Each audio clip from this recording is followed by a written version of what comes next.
Hi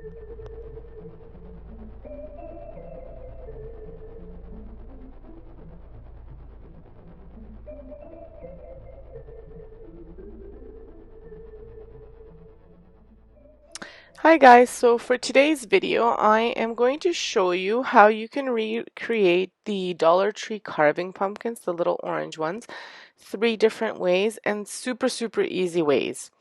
So to start off, I got this fabric at Value Village. It's actually it's not fabric, it's a blanket, and I thought it would be perfect for one of these pumpkins. So what I'm going to do is I'm just going to take the stem off, and it's just attached. I think there's a little bit of hot glue, but it's a toothpick and it's just attached on a toothpick. And I'm going to carve out a little hole at the top so that I can tuck my fabric in. Hopefully that makes sense. So I'm just using an X-Acto knife, nothing spectacular. You could use any kind of knife that you have on hand, and just cut out a hole big enough that you can fit it in, but not too huge so it doesn't, so your fabric doesn't come out. Once you've carved the hole out, you can either push that back in or take it out. I didn't mean to push it in, but it kind of went in. But you can see the hole's not very big. It's just a little square diamond kind of shape. And then you want to measure out your fabric. I used 18 by 24 inches. And it seemed to be the perfect size to also have a stem made out of the fabric. You could do smaller, you could do bigger, totally up to you. I just wanted to do as much as I needed, but as little so I'm not wasting any of this blanket or fabric because I might use it for a pillow or something else. And then what you want to do is you're just going to, when you're measuring to see if it'll fit, you just want to see, okay, well, how big do I want it to tuck everything in? You could hot glue it on into little strips. I've done that before with burlap, but for this, this is the easiest thing you could do ever. You just cut off a big square of fabric and you just tuck everything in. Now, what I wound up just doing, when you're tucking in, I wanted them to overlap, so I'm going to show you how I do that. Thank you so much for stopping by. If you're returning, welcome back.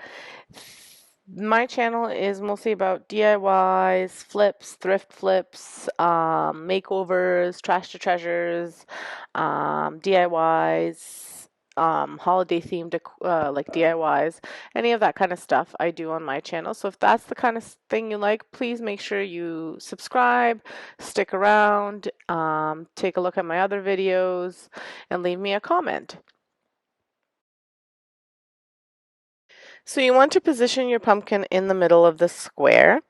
And when you do that, then you want to take off any tags or anything like that. And I decided that I wanted to,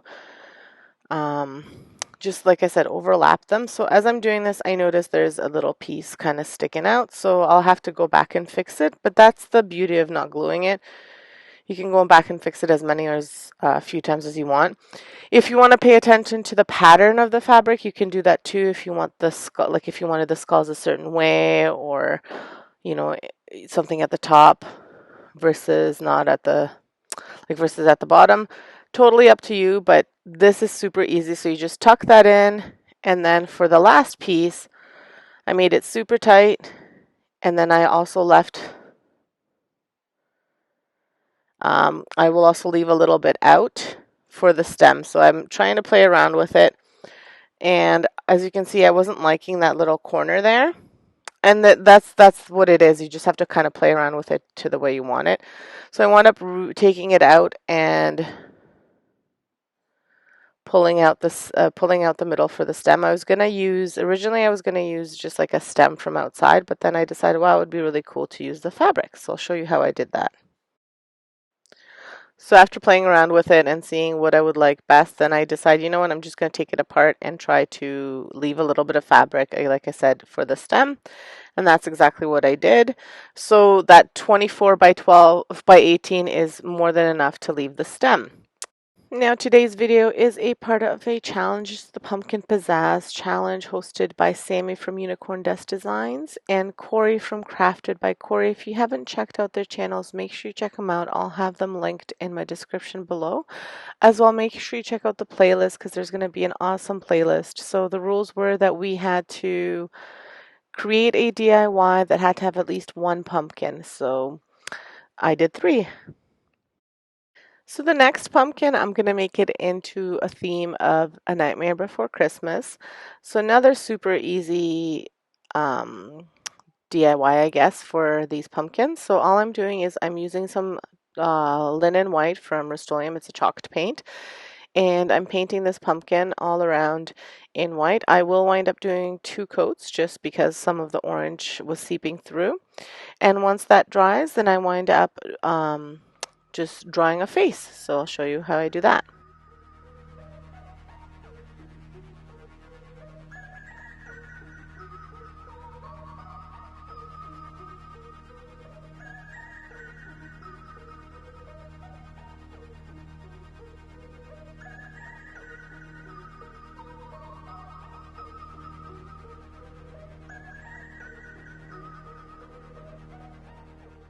So for the face, I just use a black Sharpie and I just use an image online just so I can kind of see how I'm going to draw that. So first I drew it with a pencil and then I went ahead and I traced it over with my black Sharpie.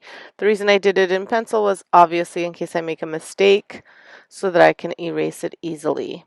And then I just wind up coloring it in with a Sharpie. You could use paint, you could use your Cricut if you had one, or if you had stencils, you could do that. I just did this freehand just to show you how easy it is to make this. And it took me no time. I mean, the longest part of this craft was the drawing process. So here's what he looks like all finished, and I think he is super cute. It's good old Jack Skellington. From Nightmare Before Christmas. So here he is, all completed. Super cute, super quick, and super fun and cheap. Little craft. If you don't have chalk paint, you could always use acrylic paint. I just didn't have any pure white acrylic paint. So for my last pumpkin, unfortunately, I don't have the footage of me putting it together. So what I did for this pumpkin was I found some free Halloween background paper online, and this is what I found. And then I wound up printing that, and I needed 3 sheets, and I printed 3 sheets, and I cut them into strips, and then I Mod Podged them.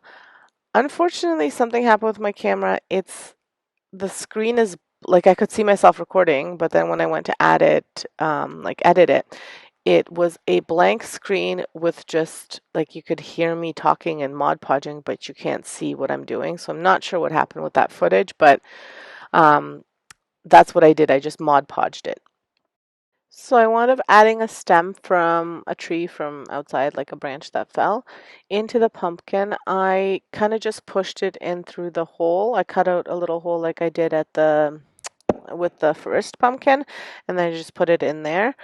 I made sure I made the hole a little bit smaller so it would fit tight, and here's what it looks like all finished. I think it's super cute.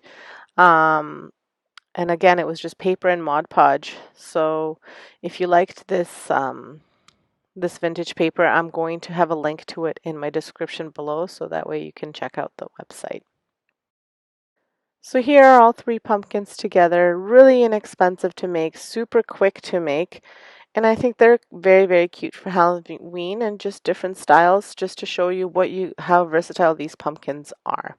So thank you for stopping by. Check out the playlist, check out the 2 hosts, and check out these videos that I'm recommending for you at the end.